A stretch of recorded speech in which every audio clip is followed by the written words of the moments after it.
Welcome to All Things San Antonio, the ultimate podcast dedicated to the heart and soul of the Alamo City. I'm one of your hosts, Brad Burns. And I'm Ken Carter. And together, we're your guides on this exciting journey through an inside look of San Antonio's culture, history, and community. In each episode, we'll uncover the hidden gems, share captivating stories, and explore the vibrant neighborhoods that make San Antonio so special. Whether you're born and raised San Antonian or just passing through, our podcast will bring you closer to the essence of this incredible city. From the mouth-watering cuisine to the iconic Riverwalk, we've got it all covered. So whether you're planning your next visit, looking for insider tips, or simply want to immerse yourself in the unique charm of San Antonio, you're in the right place. Sit back, relax, and let's embark on a captivating journey through all things San Antonio.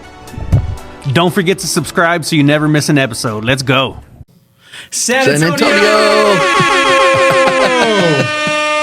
Welcome to All Things San Antonio podcast with your host, Brad Burns and Ken Carter. How y'all doing, San Antonio? Welcome. We're excited to see you guys again. Well, are you feeling nice and relaxed and do you feel like you've gotten all your stress out? I know that you went to get a pedicure this afternoon or this morning. Yeah, I went to go get a pedicure. Went to lunch with my wife and got pedicures. Felt good. I'll tell you the only thing about pedicures that are kind of weird to me is my feet are super ticklish. So the whole time they're like scrubbing and doing all that other stuff, my legs are just like twitching. Yeah. And pedicures make your feet feel great, but it's kind of like a little torture because that ticklishness. Do you do it often? No, maybe once a quarter, if that. Well, that's a fun thing to do with Delilah and get out and spend some time together. It's almost like a kind of a daytime date kind of thing where you get away from the stress of the everyday life. Yeah. So now my feet are feeling like an angel. If you guys want to come touch them, I'm charging $5 a person. We got to get it on the OnlyFans account. You can also find me on Feet Finder. Now that I got my feet done, our feet did. You've got your feet did. Fantastic.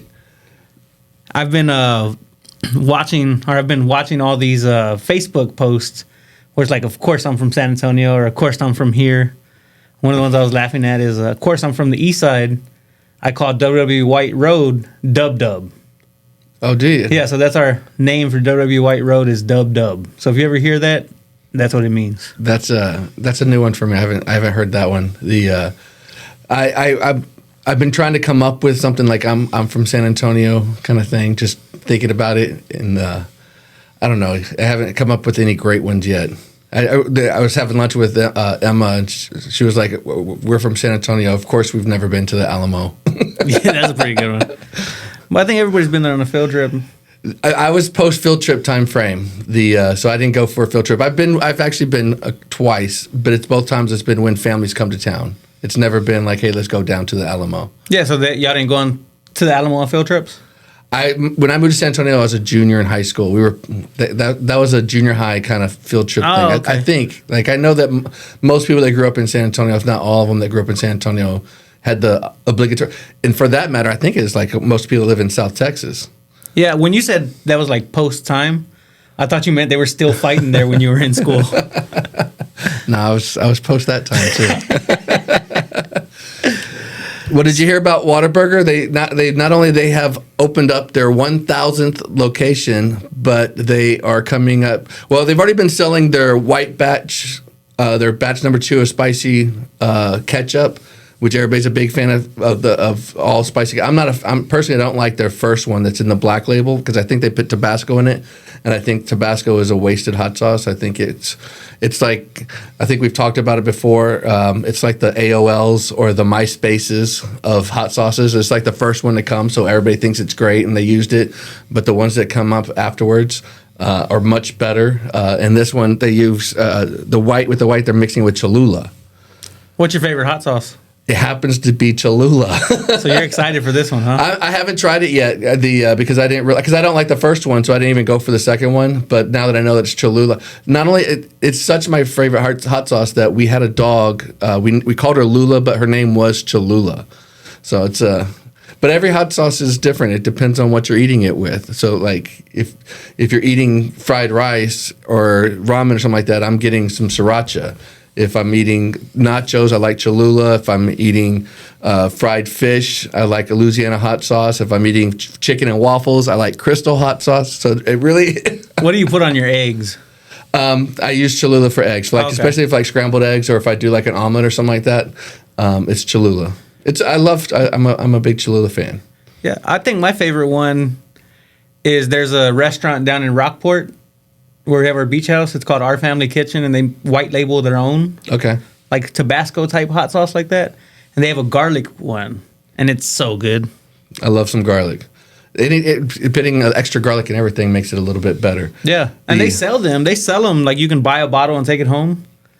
But every time I go to check out, I'm too cheap to spend the $10 to buy a bottle to bring home. It seems like it depends on how big the bottle of sauce. $10 is a lot for a bottle of hot sauce. It might be less, but I think especially when you can get some Valentina for 98 cents, and there's nothing wrong with some Valentina hot sauce either. Yeah, it's not. Do you like spicy food? I'm getting more and more. I can tell the way this conversation goes. It's like you're not the biggest spice fan. There's limits to it.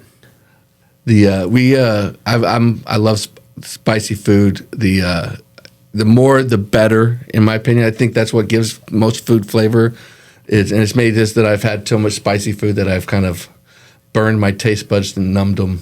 Or I blame it on COVID. One of the two. Yeah, I'm not too big of a spicy eater. Well, it might be partly because of all that time you spent working at McDonald's, and they're opening up I'm not that familiar with this new concept of McDonald's. I guess it's called Cosmix. Yeah, Cosmix, COSMC, like McDonald's, but Cosmix. Going into the space age, it's like the Jetsons version. Sounds like the Jetsons version of Cosmix. Well, when I was at McDonald's, they had like this whole push to push their coffee and espresso drinks and things like that, and it was kind of to compete against Starbucks.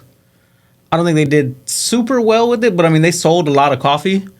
And it's pretty cool to see a new twist coming to it that is going to have different kind of drinks. I think that's one of the things that the world has kind of transitioned into, is buying expensive drinks. They're including in their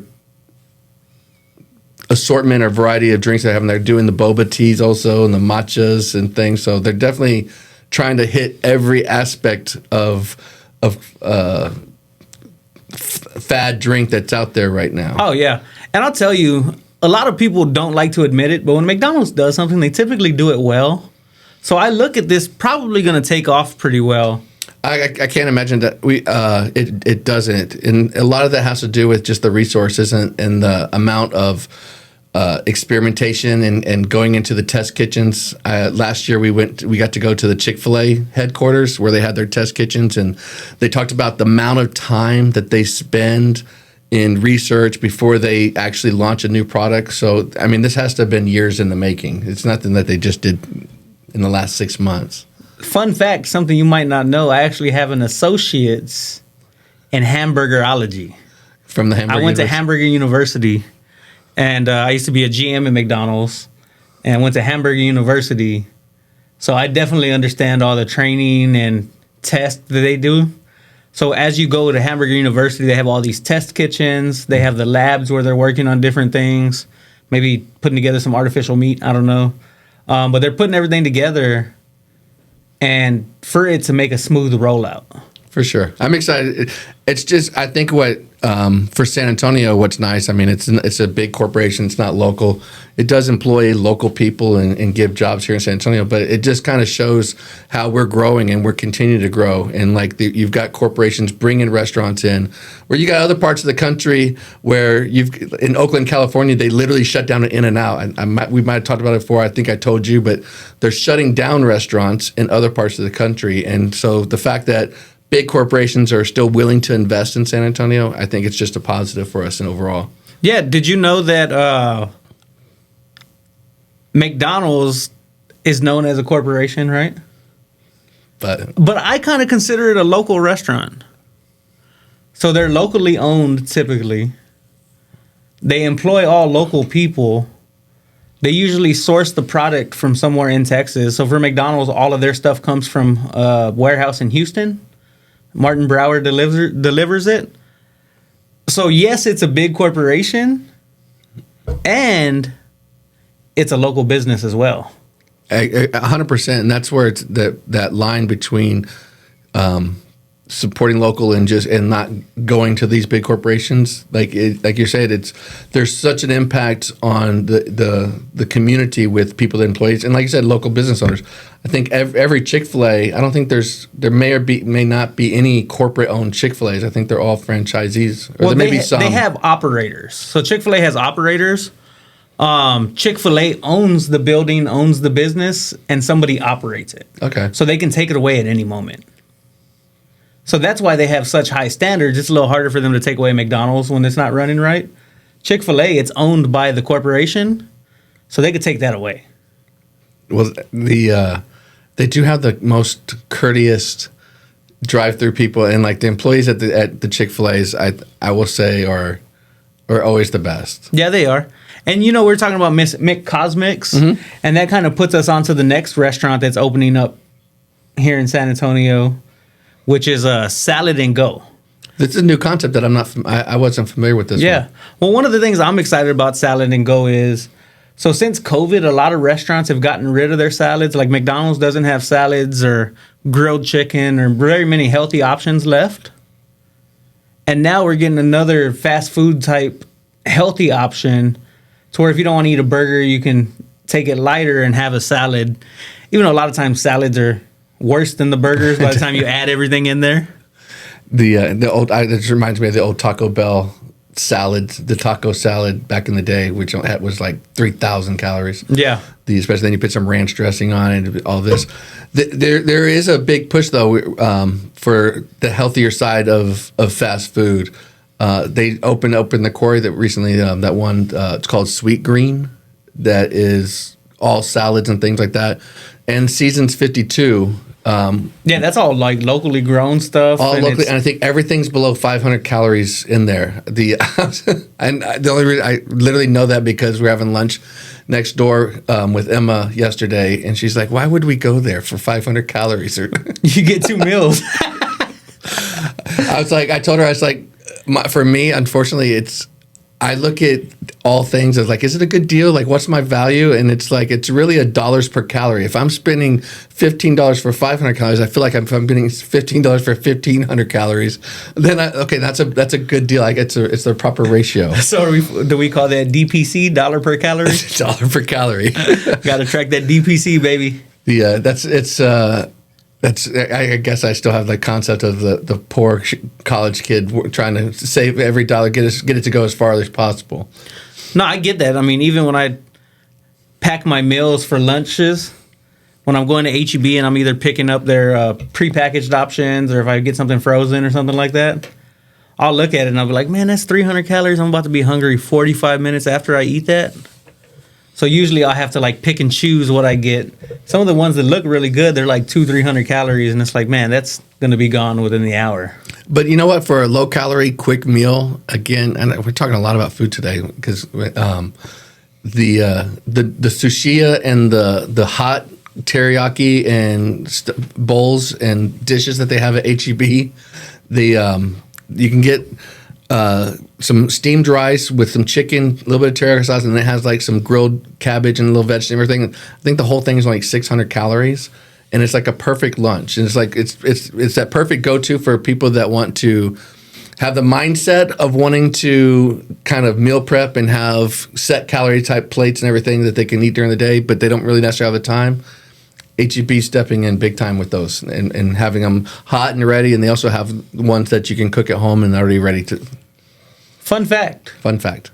Did you know all the sushi stands in H-E-B are independently owned and operated by local operators? I did.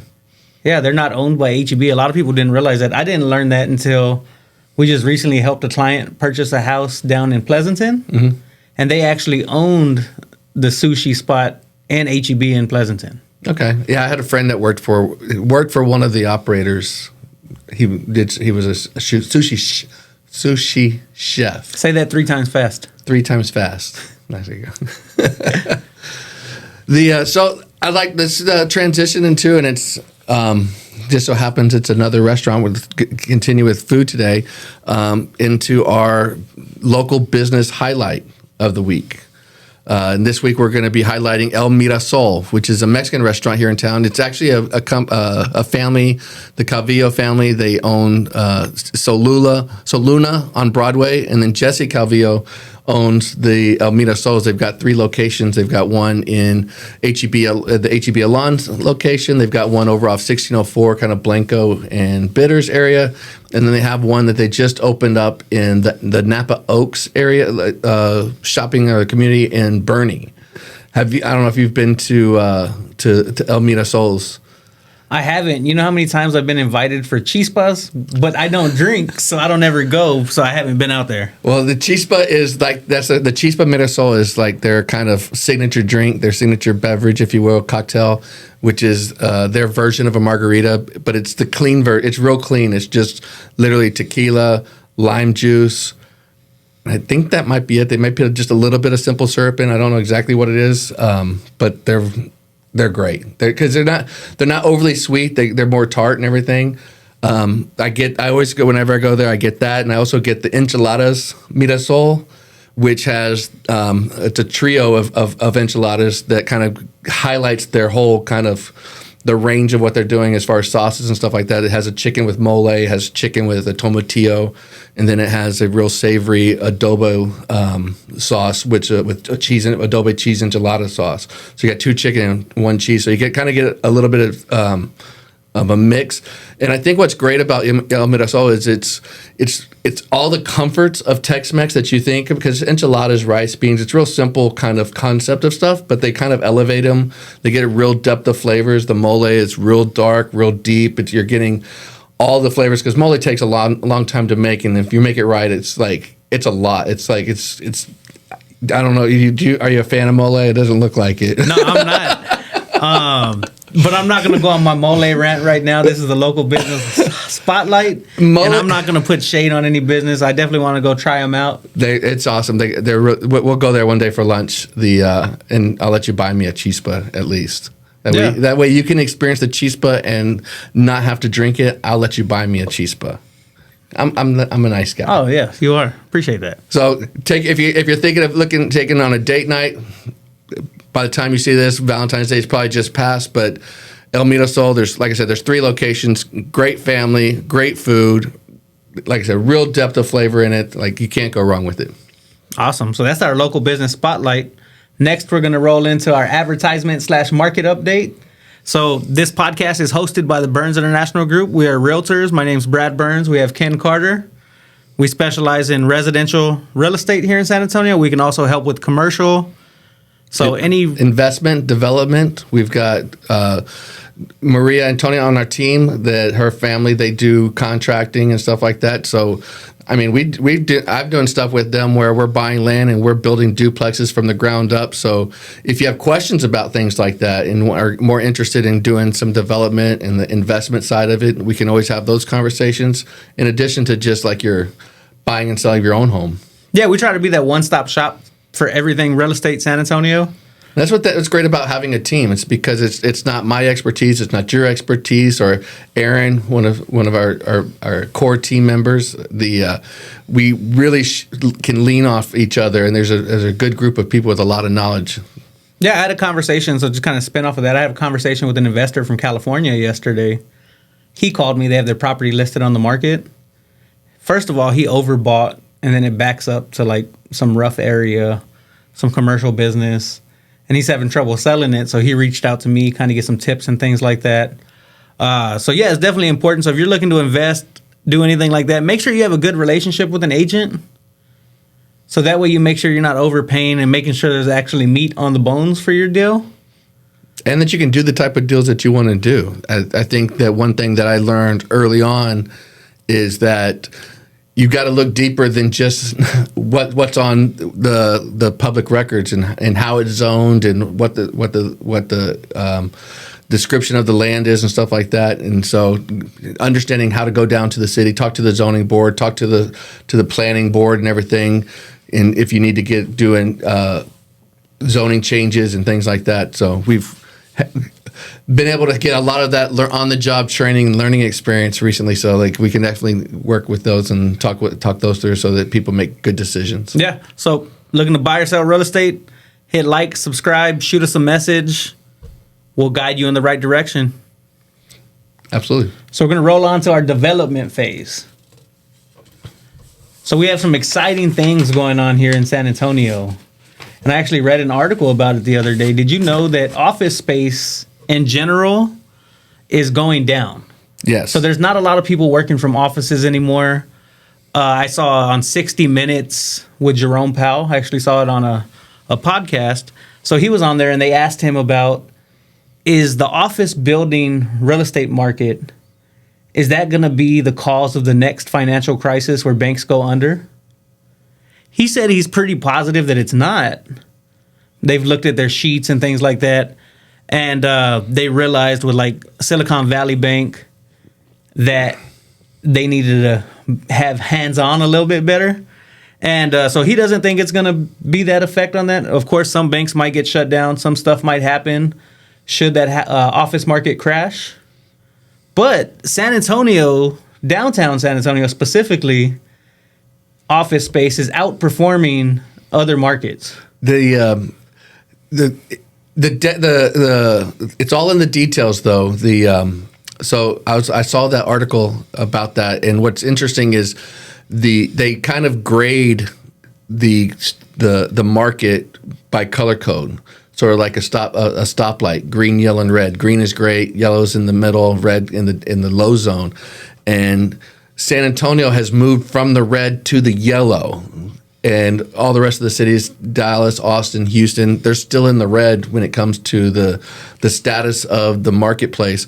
But what's nice is that we're starting to trend upward, right? Where the other ones are a little bit still stagnant, these other big cities. And I think a lot of that has a testament is it goes back to the type of workforce that we have in San Antonio. Like we are close enough to Austin that we do get some overflow when we had, especially when Rackspace was bigger here, but Rackspace is pretty much gone. I mean, I think there's only like 20 employees here in San Antonio at this point. But most of our industries are ones that have kind of are more stable and don't have the same fluctuation that some of these other cities have. Kind of more local ties. More local ties, yeah. And I think one of the things that attributing to that is there's a lot of shared co-working space down there. So you have Geekdom, they have that new one opening up around Travis Park. Mm-hmm. There's some also some Regents, I believe is the name of them. Mm-hmm. So there's some different office co-working spaces to where you don't have to have a huge company to be able to get an office in a building downtown. And it's really interesting, like because it's individual basis, right? Like we're realtors, we can work anywhere. We just need a laptop and an internet connection. But yeah, we go to an office every day. We have an office right there off by the airport, 281 in Broadway or 410 in Broadway area, and a lot of that has to do is our personalities, like working in an environment amongst others that are moving forward and doing the similar things, but also we're more entrepreneurial. And I'm having a hard time saying words today. Words hard. The more entrepreneurial, whereas like a lot of these companies that are bringing it, they have their employees. They hope that they're entrepreneurial and they're doing things on their own, but most of them are just like punching a clock and doing the things that they need to do that are assigned to them. As soon as they're done, they're done. And getting them to come to the office is, I think, the challenge. Yeah, I mean, I know some agents, I'm not going to mention any names, that have full-time jobs and they're full-time agents. And they kind of just do a few things here and there just to show that they're working. I remember this is a story that's gone around 100 times before. There was an individual that was employed by a company out of San Francisco, say, and he actually had multiple jobs, and then he took his work assignments and he would outsource them to people in other countries.